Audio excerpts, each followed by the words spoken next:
నమస్తే రమ్ గారు. నమస్తే జీ. రమ్ గారు, మనము ఒక వీడియో చేశామండి. మీ దినచర్య ఉదయం నుంచి రాత్రి పడుకునే వరకు మీరు ఏం చేస్తారు ఏంటనేసి. అయితే అందులో పూజ గురించి బ్రీఫ్గా చెప్పారు, పూర్తిగా మాట్లాడుకోలేదు.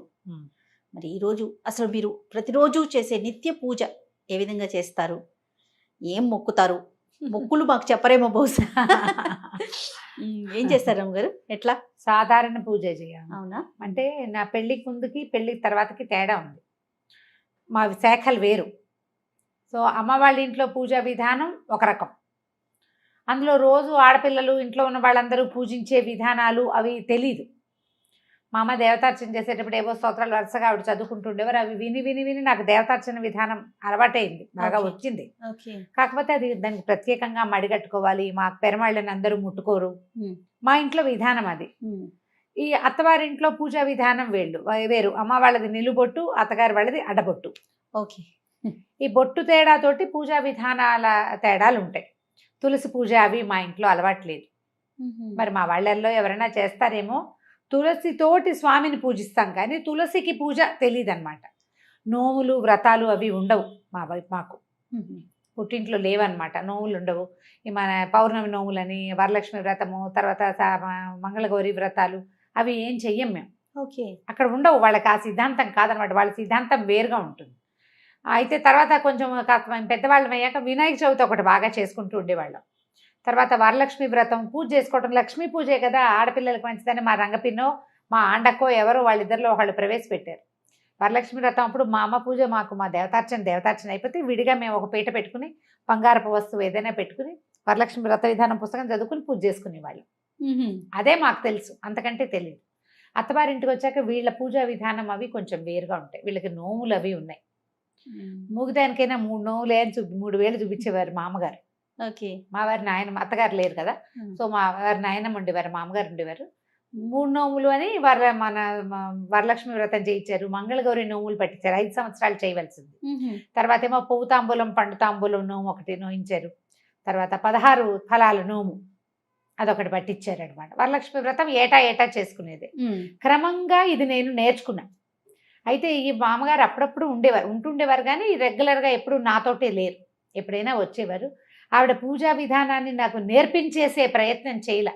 నేను చదువుకున్న పిల్లని, సంస్కృతం వచ్చు, పెద్దింట్లో నుంచి వచ్చాను కాబట్టి కొంత ఏదో చేసుకుంటుందిలే అన్నట్టుగా దీపం పెట్టుకోవటం ఒకటే పూజా విధానంగా ఉండేది నాకు తెలుసు అప్పట్లో, పెళ్ళైన కొత్తల్లో.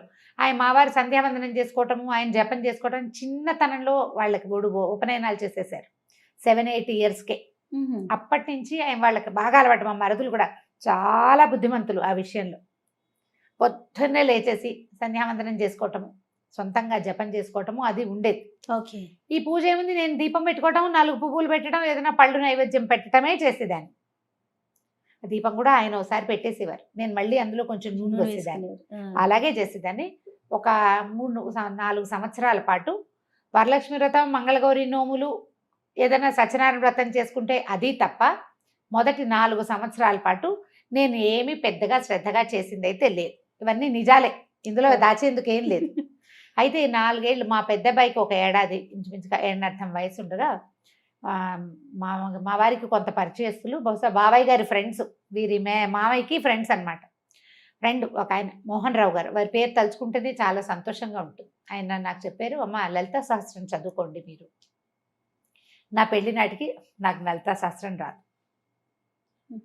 ఇంచుమించు నాకు ఒక 30 సంవత్సరాలు వస్తూ ఉండగాను, ఇంకా రాలేదు, 30 రాకముందే నేర్చుకున్నాను అనుకో.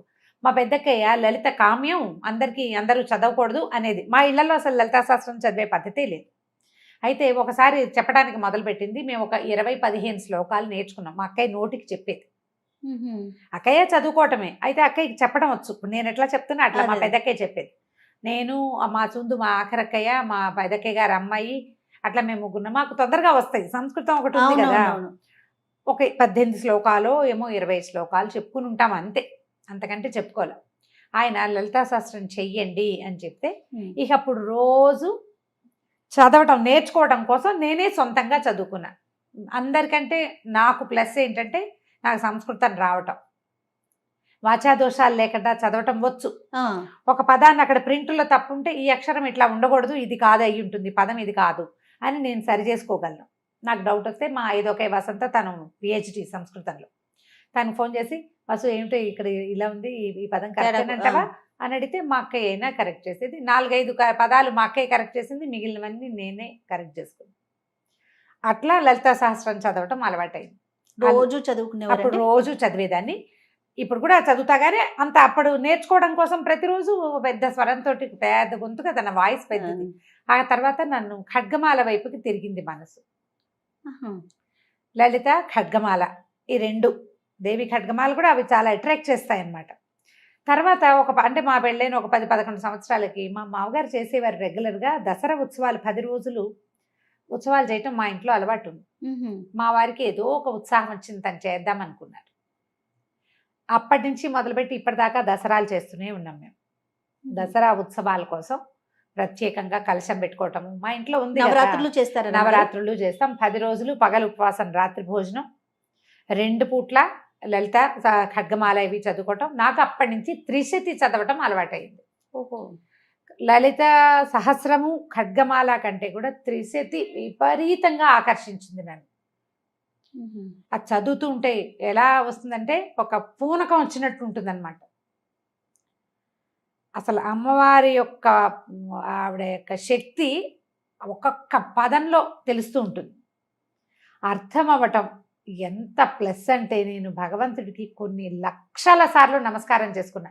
నన్ను ఒక సంప్రదాయ సంస్కృత పండితుల ఇంట్లో పుట్టించి ఈ పదాలకి అర్థం తెలుసుకోగలిగే మాత్రపు ప్రజ్ఞని నాకు పెట్టినందుకు నా పూర్వజన్మ కర్మ ఫలితం వల్ల భగవంతుడి అపార కృపాకటాక్షాల వల్లే అది కుదిరింది. ఆ పదాల అర్థం తెలిస్తే ఆ శక్తిలోకి మనం ప్రవేశిస్తున్న భావన వస్తుంది. అవునమ్మా, అవును. స్పెల్లోకి మనం వెళ్ళాలి లోపలికి. ఆ వెళ్ళగలిగే అవకాశం లభించింది. అట్లా ఈ లలిత మొదలుపెట్టిన దగ్గర నుంచి నాకు నిత్య గౌరీ పూజా విధానం ప్రాక్టీస్ చేశాను నేను. మా వాడికి, మా పెద్ద అబ్బాయికి 2 ఏళ్ళు అంటే ఇప్పటికి ఇంచుమించుగా ఒక 23 సంవత్సరాల నుంచి నిత్యము గౌరీ పూజ షోడశోపచారాలు గబగబ గబగబా చేసేసుకుంటా. శుక్రవారం మాత్రం లక్ష్మీ పూజ. ఇది ప్రాక్టీస్ అయింది. అప్పటి నుంచి చేస్తూనే ఉన్నా. మామూలుగా నాకు స్తోత్రాలు అవి చాలా అలవాటున్నాయి. దీంతో పాటు ఇంకొక విషయం ఏం చెప్పాలంటే సమాశ్రయణం అంటారు వైష్ణవులలో, అదొక విధానం. అంటే శ్రీ వైష్ణవ పూజా విధానంలో ఈ శంఖ చక్రాలు వేస్తారు భుజాల మీద. ఎవరికైనా శ్రీ వైష్ణవం ఇవ్వచ్చు అలాంటివి వినుంటారు కదా. అవునమ్మా. నాకు కూడా సమాశ్రయణం అయింది. నా పెళ్లికి ముందే చేశారు. అప్పుడు స్వామివారు ఒక అవకాశం ఇలా చెయ్యండి అని చెప్తే మా అమ్మ మా ఇంట్లో ఎవరిదో సమాశ్రయణాలు జరుగుతున్నప్పుడు నాకు వివాహానికి ముందే జరిగింది. సాధారణంగా వివాహం అయ్యాక చేస్తారు. మరి భగవంతుడు నాకు ఆయన నా మీద చూపించిన అపార కృపాకటాక్షాల్లో అది కూడా ఒకటి. అది అవ్వటం వల్ల నేను ఇంకా వేరే ఏ మంత్రోపదేశము తీసుకోలేదు. అష్టాక్షరి ఉపదేశం నాకు వివాహాత్ పూర్వమే ఉంది. నేను శాఖ మారిన నారాయణమూర్తి నాతోటే ఉన్నాడు. ఆయన నన్ను వదిలిపెట్టలే. ఈ రోజువారీ పూజా విధానం ఇవన్నీ చేసిన ద్వయమంత్రం లేకుండా, అష్టాక్షరి లేకుండా నా రోజు గడవదు. దానికి గురు పరంపర చెప్పుకోవటము, గురు పరంపర చెప్పటం, రూపం ధరించడం, బొట్టు పెట్టుకోవటం అవి చేయటల్లా వీరు విధానం వేరు కదా. దాని మీద తగాదాలు వాటికి వెళ్ళడం. నారాయణుడు నాతోటి ఉన్నాడు, బొట్టులో ఉండక్కర్లేదని భావించాను నేను. ఇది ఇప్పుడు ఎవరికైనా సమాధానం చెప్పాల్సిన అవసరం కూడా లేదు కదా. మీకు నా సొంత విషయం కదా, నా సొంత విషయం. మా అమ్మ వాళ్ళు పెద్దగా అభ్యంతర పెట్టలేదు. నేను నా అష్టాక్షరి తీసుకున్నా మా వారికి నేను చేసుకునేది అది నాదే, నేను ఎవరికి చెప్పక్కర్లేదు. ఇప్పుడు ముఖతహా చెప్తున్నాను కానీ తెలుసు వాళ్ళకు కూడా. నేను అష్టాక్షరి చేసుకుంటా తప్పకుండా. ఒక 108 ఖచ్చితంగా మాలతోటి జపం చేసుకున్నాక అప్పుడు వేరే పని చేసుకుంటాను. ఎంత పరిగెడుతున్నా ఇవి 2 మాత్రం ఇది తప్ప. ఆ స్నానం చేసి నేనేం చేస్తాను, నేను చదువుకునే స్తోత్రాలు నాకేంటంటే మా ఇంట్లో అలవాటు ఉన్నవి కొన్ని ఉన్నాయి రెగ్యులర్గా చేసేవి. పంచాయుధ స్తోత్రము, తర్వాత ఏమో వెంకటేశ్వర సుప్రభాతము, ప్రపత్తి స్తోత్రము. సుప్రభాతాలు రోజు చదవను, శనివారం మాత్రమే సుప్రభాతం చదువుతా. ప్రపత్తి స్తోత్రాలు రోజువారి గడగడ వెళ్ళిపోతాయి. అవి అలవాటు అయిపోయింది చిన్నప్పటి నుంచి. ముందు నుంచి వచ్చు అవి నాకేంటంటే ఇప్పుడు రావట్లేదు జయ. ఇది వరకు ఎవరైనా 4-5 రోజులు వరుసగా చదివితే తర్వాత నాకు వచ్చేసేవి. మా అమ్మగారు చదివే రామరక్ష స్తోత్రం అవన్నీ మా అమ్మ చదువుకునేది. ఇవన్నీ రావటంతో స్నానం చేసి నేను దేవుడి దగ్గరికి వెళ్ళే లోపల కుదిరితే ఉచ్చేశ్రవంతో పెద్ద సౌండ్, లేకపోతే నోట్లో అయినా వరుసగా గణేష పంచరత్నాలు, తర్వాత ఏమో సుబ్రహ్మణ్యాష్టకము, తర్వాత ఏమో వెంకటేశ్వర కరావలంబము, ఈ 3 లైన్. ఓ ఈ 3 చదివాక పంచాయుధ స్తోత్రం. పంచాయతీ స్తోత్రం బాగా చిన్నప్పటి నుంచి అలవాటు, పంచాయతీ స్తోత్రం చదువుకోవటం. ఆ తర్వాత స్వామివారిది సుప్రభాతాలు, ఇవి ఈ లైను, ఇవి ఒక 3. వీటితో పాటు రామరక్షా స్తోత్రం బాగా ఇష్టం. రామరక్షా స్తోత్రం, కాలభైరవాష్టకం అప్పుడప్పుడు చదువుతాను. దక్షిణామూర్తి స్తోత్రం చాలా ఇష్టం నాకు. దక్షిణామూర్తి, ఈ మొత్తం ఇన్ని స్తోత్రాలు కలిపి అటు ఇటుగా నేను అక్కడే కూర్చుంటే ఒక 20 నిమిషాలు 25 నిమిషాలు పడుతుంది నాకు కూర్చుని. ఖాళీగా అలవాటు ఉంది కదా, కంఠస్థం అలవాటు ఉంది కాబట్టి అక్కడ కూర్చోక్కర్లేదు, పని చేసుకుంటూ ఇవి చదివేసుకుంటా. అక్కడి నుంచి దేవుడి దగ్గర కూర్చున్నప్పుడు దీపారాధన చేయటం, పువ్వులు తెచ్చుకోవటం. అంటే బయట నుంచి కొనుక్కొచ్చిన పువ్వులని ఇప్పుడున్న నేను కొత్తగా వెళ్ళే 5-6 సంవత్సరాల క్రితం ఇల్లు తీసుకున్నాం. అక్కడ ఏంటంటే కింద కాసిన మొక్కలు ఉన్నాయి, ఏవో పువ్వులు వస్తాయి. నా అదృష్టం ఏంటంటే భగవంతుడు నాకు తోడబుట్టిన వాళ్ళని ఎంతమందిని ఇచ్చాడో, అలా ప్రేమగా నాతో ఉండే వాళ్ళని కూడా కొంతమందిని ఇచ్చాడు. కింద ఫ్లోర్ లో ఉండే జ్ఞానశ్రీయే ప్రతిరోజు పువ్వులు వచ్చి నాకు తెచ్చిస్తుంది, పంపిస్తుంది, పట్టుకొచ్చిస్తుంది. 90% తనే తెచ్చిస్తుంది. గ్రేట్. ఒక్కొక్కళ్ళని అట్లా ప్లస్ చేస్తాడు. ప్లస్ పువ్వులు పట్టుకొస్తుంది. ఏమైనా కొన్న పువ్వులు, చామంతులు అవి ఉంటే అవి పెట్టుకుంటే పువ్వులు పెట్టుకోవటం, ఈ వరుస లైన్ అంతా చదువుకోవటం. ఖడ్గమాల కూడా చదివేస్తే అక్కడక్కడ ఖడ్గమాలే వెళ్ళిపోతుంది. శుక్రవారాలు నేను ఇంట్లో ఉన్నప్పుడు మాత్రం లలిత కానీ త్రిశతి కానీ చదువుకుంటా. దసరాల్లో పూర్తిగా ఇవి 3 వీటిని అలవాటుగా చదవటం అలా ఉంది. సాయంకాలాలు ఏం చేస్తాను, దీపం పెట్టుకుని ఎక్కువ ఏం చెయ్యను. సాయంత్రం తేలిగ్గా 1-2 స్తోత్రాలు చదువుకుంటా. త్రిశతి సాయంత్రం చదివితే ఏంటంటే పగలు పనిచేసిన అలసటంతా పోతుంది జయ. ఏంటో నాకు అవునా అవకాశం దొరుకుతుంది, అప్పుడప్పుడు, రోజు ఉండదు. ఇప్పుడు నేను ఇక్కడే 7:30 అయిపోయింది అనుకో, నా వల్ల కాదు ఇంకా కూర్చోటం. పెందరాళ్ళే వెళ్ళిన రోజున తప్పకుండా చేస్తాను. దీంట్లో వీటిలలో ఒక్కొక్క రోజు ఒక్కొక్కటి ప్లస్ చదవ బుద్ధి అయితే ఆ పూట ఖాళీగా ఉన్నాను అనుకో, కాలభైరవాష్టకం, తర్వాత జగన్నాథాష్టకం చాలా ఇష్టం నాకు, పూరి జగన్నాథుడి గురించి అదొకటి చదువుతాను. మధురాష్టకం అవి ఇష్టం. కృష్ణుడికి సంబంధించిన చాలా స్తోత్రాలు. ముకుందమాల మా ఇంట్లో ఉపదేశం ఉంది, నాయనమ్మకు ఉండేది. మా నాయనమ్మ ఆవిడ ఇట్లా మంచంలో ఉన్నా కూడా గుష్యతే ఎస్సే నగరే అనుకుంటూనే ఉండేవారు. దాంతో అదొకటి బాగా ఇష్టం. నేను ముకుందమాల పాఠం కూడా చెప్పాను. ఓహో, బాగా ఇంట్రెస్టింగ్ గా ఉంటుంది ముకుందమాల కూడా. అది కూడా అసలు ఎట్లా కృష్ణుడిలోకి మనని తీసుకెళ్ళిపోతుందంటే అర్థం కావాలి. ఇక్కడ ప్రధాన అంశం ఏంటంటే రమ్మగారు, మీకు వాటి భావం తెలియటం, దాని వలన పూర్తిగా ఇన్వాల్వ్ అయిపోతారు, దాని లోపలికి వెళ్ళిపోగలుగుతారు కదండి. నిజంగా అది చెప్తున్నాగా, లక్షల సార్లు కృతజ్ఞతలు చెప్పుకున్నా భగవంతుడికి అసలు అది తీరదనమాట. ఉన్నావు నాయన, అందుకని ఇప్పుడు లేకపోతే అంత అవకాశం అందరికీ లభించదు. అవునవును అవును. ఆ లభించటం, దాంతో పాటు నాకు భక్తి ఉండటం, ప్రధానంగా భగవంతుడి మీద ఆసక్తి ఉండటం. ఎంత హడావిడిలో ఉన్నా ఏదో ఒకటి. ఇప్పుడు నేను బజార్ ప్రయాణంలో కూడా నేను చదువుకుంటారు. ప్రయాణం ఒకవేళ నేను ఇంటి దగ్గర ఏం చదువుకునేందుకు అవకాశం లేక అలా పరిగెత్తుకుంటూ రావాల్సి వచ్చినప్పుడు మా టీవీకి వెళ్ళినా కూడా అక్కడ కారులో చదువుకుంటా మొత్తం స్తోత్రాలు. పువ్వులు వేసి గబగబా ఈ పూజ చేసేసి అక్కడి నుంచి ఈ స్తోత్రాలన్నీ రెగ్యులర్ గా ప్రతిరోజు. నిత్య నైవేద్యాలు ఏమైనా పెట్టుకుంటారా రమ్మగారు? అలా మా దగ్గర ఏంటంటే నేను ఇంట్లోనే ఉంటే ఏదైనా చేసి పెట్టుకుంటాను జయ. ఇంట్లో లేకపోతే ఎక్కువగా మేము పెట్టేవైతే పాలు పళ్ళే. ఓహో, మా వారికి ఆయన పూజ ఆయనది కదా, తన పూజ వేరు అది వేరు. ఆయన అంటే ఒకే చోట దేవతార్చన ఉన్నప్పటికీ ఆయన పద్ధతి విధానాలు వేరు. ఆయన రెగ్యులర్ గా చేసేసుకుంటారు. ఆయన పంచాయతనం ఉంది మా ఇంట్లో, శివ పంచాయతనం ఉంది. ఆయన అభిషేకం చేసుకోవటము, నైవేద్యం పెట్టుకోవటము. అయితే ఈ పంచాయతనాల్లో కూడా మరి అన్నం నివేదన పెట్టాలని కొంతమంది చెప్తారు, కానీ మాకేంటి ఇంట్లో పెద్దవాళ్ళు చెప్పేదాన్ని పాటిస్తాం. అలా కాదు, ఇలా పెట్టండి, అలాగే చేయక్కర్లేదు. కాబట్టి ఇక మడి కట్టుకుని అన్నం వండి పెట్టాలి లేవు. దసరాలు, నవరాత్రుల్లో, తర్వాత వినాయక చవితి, ఇవన్నిటికీ మడితో వండుకునే అలవాటే ఉంది మాకు. రోజు వారడి లేదు. రోజు ఎక్కువగా మేము పెట్టేది పళ్ళు, పాలు, తర్వాత ఏమో పటిక బెల్లము, పంచదార, బెల్లము, ఏదైనా కొంచెం పులగం చేసుకుంటే పులగం పెడతాం, అట్లా నివేదన చేసుకుంటాం. కొబ్బరికాయలు కొట్టడము. ఇదే విధానం. ఇప్పుడు ఇందులో ప్లస్లు మైనస్లు ఇందులో ఎవరి సలహా సంప్రదింపు ఐడియాలు లేవు.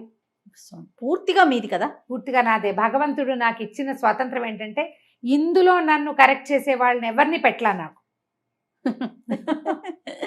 కానీ భావాలు వేరు కదా రమ్మగారు, మీది కానీ ఇంట్లో డాక్టర్ గారిది కానీ భావాలు వేరు కదా. ఎక్కడన్నా ఇబ్బంది అనిపించిందా మీకు? ఏం లేదు, అదే చెప్తున్నా, అదృష్టవంతులైతే ఆ విషయంలో అదృష్టవంతులే. మా మరుదులు చాలా ప్రేమగా ఉన్నారు నాతోటి. సొంత తమ్ముళ్ళున్నా అంత బాగా కలిసి ఉండేవాళ్ళు కాదేమో. ఓకే. వాళ్ళ ఫస్ట్ ప్రిఫరెన్స్ వదినే. ఎప్పుడు మొదటి నుంచి అప్పటి నుంచి ఇప్పటిదాకా ఇంచుమించు 30 సంవత్సరాలు అవుతుంది. నన్ను కరెక్ట్ చేయలే ఎప్పుడు. మా మామగారు కొంచెం అంటి ముట్టినట్టే ఉండేవారు.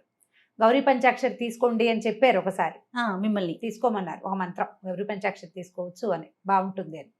మంచిది అవును స్త్రీలకి, అది మంచిది. అది కూడా భర్త నుంచే తీసుకోవాలి, అలా ఏవో నియమాలు ఉండే. నాకు అంత బాగా తెలియదు దాని మీద. ఓకే. నాకు ఎందుకనో అంత అనిపించలేదు. నారాయణమూర్తిని వదిలిపెట్టాలని అనిపించలే. వారితో పాటు ఇంకేది చేద్దాం. రమ్మగారు ఇది సందర్భం కాదు, కానీ నాకు ఒక ప్రశ్న అండి. ఎప్పటి నుంచో శైవ వైష్ణవ మతాలు అసలు ఎందుకు ఈ డిఫరెన్స్ వచ్చిందండి? అంటే అది తప్పు అనేది నా భావన కాదు. కొంతమంది శైవం, కొంతమంది వైష్ణవం. ఎందుకు వచ్చింది? ఇప్పుడు మీరు 2 భావాలతో ఒకే ఇంట్లో ఉంటున్నారు, అది మీరు సర్దుకుపోవటంలో వెళ్ళిపోతుంది. భగవంతుడు ఒక్కడే కదా అనే భావన ఉన్నప్పుడు ఇలాంటి చీలిక అసలు ఎక్కడి నుంచి వచ్చిందంటారు? ఇవి అంటే 2 వైదికమైనవే జయ. శివకేశవులు ఇద్దరు స్థితిలయకారకులు. అవును. అయితే ఈ స్థితికారకుడైన విష్ణువే పరమదైవతం అని భావిస్తారు వైష్ణవులు. ఆ స్వరూపం, ఆ నడిపించే ఆ కథ, ఆ క్రియ, అది ఆకర్షితుల్ని చేస్తుంది కొంతమందిని. శివుడు లయకారకుడు, ఐశ్వర్యకారకుడు, ముక్తి ప్రదాయకుడు. ఆయనే పరమదైవతమని కొంతమంది భావిస్తారు. నీకు చూడు, ఆ పచ్చటి చెట్టు ఉంటే ఆ పచ్చటి చెట్టు మీద కొంతమందికి దృష్టి నిలుస్తుంది. దాని మీద ఒక గులాబీ రంగు పువ్వు ఉంటే గులాబీ పువ్వు మీదకి కొంతమందికి దృష్టి వెళ్తుంది. ఈ రెండిట్లలో ఏది కరెక్ట్? ఎవరి భావన వారిది కదా, వాళ్ళది. దీంట్లో ఏమైందంటే నాదే కరెక్ట్ అనేది తీవ్రత వచ్చేసింది. ఆ భావం ఎంతవరకు కరెక్ట్ అండి? కరెక్టా అంటే మనం చెప్పలేకపోతాం జయ. మనం ఇదంతా మాబ్లో ఉంటుంది, జనాలు గుంపుగా చేరినప్పుడు వాళ్ళ భావాలు ఉంటాయి. నారాయణమూర్తి ఆ స్వరూపము, ఆయన ఆ చెప్పబడుతున్నటువంటి రకరకాల క్రియలు, ఈ దశావతారాలు, ఇవి కాకుండా చెప్పబడే మొత్తం 21 రకాల అవతారాలు, అవన్నీ ఆకర్షితుల్ని చేస్తాయి కొంతమంది. పరమేశ్వరుడు, ఆయన యొక్క రుద్రమూర్తులు, ఆయన యొక్క క్రియాకలాపాలు, సదాశివుడుగా నిరంతరము శక్తితో కలిసి ప్రపంచంలోనే ఉండటము, ప్రపంచ నిర్మాణ శక్తి పరమేశ్వరుడే అవటము కొంతమందిని ఆకర్షితులు చేస్తుంది. భగవంతుడు నాకు ఇచ్చిన వరం ఏంటంటే, నాకు వీళ్ళిద్దరిలో తేడా లేదు. అది ఎంత ఆకర్షిస్తుందో ఇదంత ఆకర్షిస్తుంది నన్ను. నేను లలితలో ఎంత మిళితమైపోతానో విష్ణు సహస్రనామంలో అంత వెళ్ళిపోతాను. విష్ణు సహస్రనామము చదువుకుంటాను, అది రోజువారీ క్రియ. అంటే అంశాలు వేరైనా భావం ఒకటే కదా? ఒకటే. భగవంతుడు ఒకడే. నిన్ను ఆకర్షించే భావాలు 2 వేరు ఉంటే ఒకదాని మీద తీవ్రంగా వెళ్తాం. అందుకని అట్లా వచ్చింది. విష్ణు సహస్రనామం కూడా నా రోజువారీ కార్యక్రమాల్లో ఉంటుంది. గడగడగడ ఏముంది, 7-8 నిమిషాలు పడుతుంది. అది అలవాటైపోయింది. అలవాట్లో చదువుకుంటూ ఉంటాను. ఇప్పుడు ఇది కరెక్టా కాదా, మీరు అలా ఎలా చేస్తారు, లాంటి ప్రశ్నలు ఇందులో కుదరదు. నా ఆసక్తి భగవంతుడి మీద నాకున్న విశ్వాసం అంతే. నేను ఎలాంటి స్వరూపమైనా నన్ను ఆకర్షిస్తుంది. లక్ష్మీ నరసింహస్వామి ఎక్కువ ఆకర్షిస్తాడు.